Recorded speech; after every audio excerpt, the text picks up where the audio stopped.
Sobat BUMN, kembali lagi di segmen Kilasan Kementerian BUMN edisi Oktober. Di bulan Oktober kemarin, ada banyak kegiatan yang menarik dan inovatif dari Kementerian BUMN. Dari pengembangan kendaraan listrik, hingga kerjasama lintas kementerian di sektor pariwisata, BUMN terus berupaya memberikan yang terbaik untuk bangsa. Penasaran? Yuk kita mulai sekarang! Bulan Oktober kemarin, ada beberapa highlight penting nih Sob. Pertama, kunjungan Menteri BUMN dan Wakil Menteri BUMN ke PT Pindad untuk meninjau Maung MV3. Dihelatnya Mitra BUMN Champion, digelarnya workshop pengelolaan pengaduan pelayanan publik BUMN, agenda jejak masa depan BUMN muda, event mendengar jiwa bersama Yayasan BUMN, workshop Global Knowledge Exchange, Learning Beyond Borders, hingga kunjungan koordinasi Kementerian BUMN dan Kementerian Pariwisata. Kegiatan pertama, di awal Oktober, Menteri BUMN Pak Erick Thohir bersama Wamen Pak Tiko meninjau kendaraan taktis Maung MV3 yang diproduksi oleh PT Pindad. Kendaraan ini sudah digunakan pada acara Hari Ulang Tahun ke-79 TNI dengan 250 unit turut serta dalam defile loh. PT Pindad juga tengah mengembangkan versi listrik dari Maung untuk memperluas fungsinya ke berbagai sektor. Pak Erick menyatakan kebanggaannya terhadap Maung MV3, berharap kendaraan ini tidak hanya memenuhi kebutuhan pertahanan, tetapi juga berpotensi menjadi kendaraan listrik unggulan Indonesia. Dengan dukungan penuh dari Kementerian BUMN, inovasi ini diharapkan mampu membawa industri otomotif tanah air ke level yang lebih tinggi. Kita tunggu kabar baik dari PT Pindad. Selanjutnya, ada ajang Mitra BUMN Champion 2024 yang diselenggarakan sebagai bentuk apresiasi kepada mitra-mitra strategis BUMN. Kementerian BUMN bersama Wamen Pak Tiko menegaskan pentingnya kolaborasi dengan pihak swasta untuk memperkuat ekosistem bisnis nasional. Dengan tema besar inklusivitas, acara ini menghadirkan 303 mitra dari berbagai sektor yang kemudian dipilih 54 mitra terbaik sebagai pemenang. Kategori pemenang pun beragam, mulai dari kreditur hingga distributor, baik mitra dalam negeri maupun global. Ajang ini menunjukkan betapa pentingnya peran mitra dalam mendukung transformasi BUMN ke arah yang lebih baik. Apresiasi yang diberikan juga diharapkan memotivasi kemitraan yang lebih produktif di masa depan. Selanjutnya, Kementerian BUMN juga mengadakan workshop pengelolaan pengaduan pelayanan publik untuk 42 perusahaan BUMN. Workshop ini menjadi wadah pembelajaran agar BUMN lebih efektif dalam menanggapi pengaduan dari masyarakat. Menurut Asisten Deputi Pemberdayaan Partisipasi Masyarakat Kementerian PANRB yang hadir sebagai narasumber, pengelolaan pengaduan adalah bentuk tanggung jawab BUMN dalam memberikan layanan prima.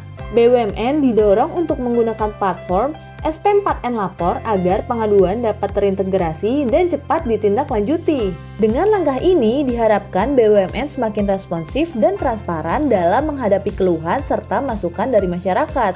Ini tentu menjadi langkah penting untuk meningkatkan kepercayaan publik. Acara Jejak Masa Depan jadi momen penting bagi generasi muda BUMN untuk menorehkan langkah berarti.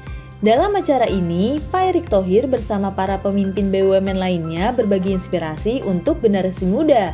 Dengan tema rasa, maya dan karya, peserta diajak menggali potensi diri untuk berkontribusi pada kemajuan bangsa. Melalui diskusi dan sharing, para peserta mendapatkan wawasan penting tentang peran pemimpin di masa depan. Acara ini juga menjadi ajang apresiasi bagi talenta muda BUMN yang berkomitmen menghadirkan perubahan positif. Semangat berkarya untuk Indonesia, Sobat BUMN! Menyadari pentingnya kesehatan mental bagi generasi muda, Yayasan BUMN meluncurkan program Mendengar Jiwa di Posblok Jakarta. Program ini menawarkan dukungan psikologis melalui screening mental dan sesi terapi dengan melibatkan berbagai pihak, seperti pelajar, orang tua, hingga tenaga kesehatan. Menteri BUMN, Pak Erick Thohir menegaskan bahwa kesehatan mental merupakan elemen penting untuk keberlangsungan performa kerja. Program Mendengar Jiwa tidak hanya membantu masyarakat luas, tetapi juga menjadi bagian dari upaya BUMN menciptakan lingkungan kerja yang sehat secara mental. Diharapkan program ini bisa memberikan dampak positif yang berkelanjutan. Semangat menjaga kesehatan mental ya Sobat BUMN! Pada Seminar Kompeten edisi ke-33, BUMN mengangkat tema Global Knowledge Exchange, Learning Beyond Borders. Dalam seminar ini, pegawai yang pernah mengikuti pelatihan di luar negeri berbagi pengalaman dan wawasan mereka tentang tren global. Seminar ini tidak hanya menambah pengetahuan teknis, tetapi juga memberi inspirasi bagi pegawai lain untuk mengembangkan diri lebih jauh. Pengalaman global ini dinilai sangat berharga untuk menghadapi tantangan industri yang semakin kompleks. Harapannya, wawasan internasional yang didapat bisa diaplikasikan di lingkungan kerja BUMN. Jadi, terus tingkatkan kompetensi Sobat BUMN.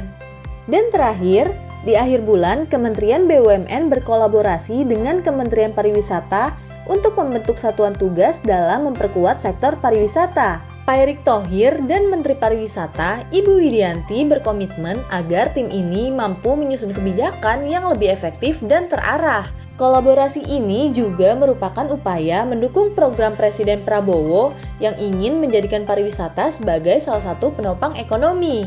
Di sini, BUMN yang bergerak di bidang transportasi dan perhotelan juga turut berperan aktif.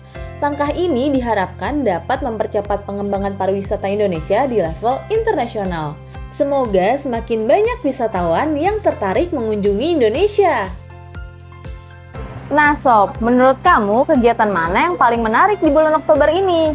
Jangan lupa komen di bawah ya. Like dan share juga ke teman-temanmu. Sampai bertemu di kilasan Kementerian BUMN berikutnya.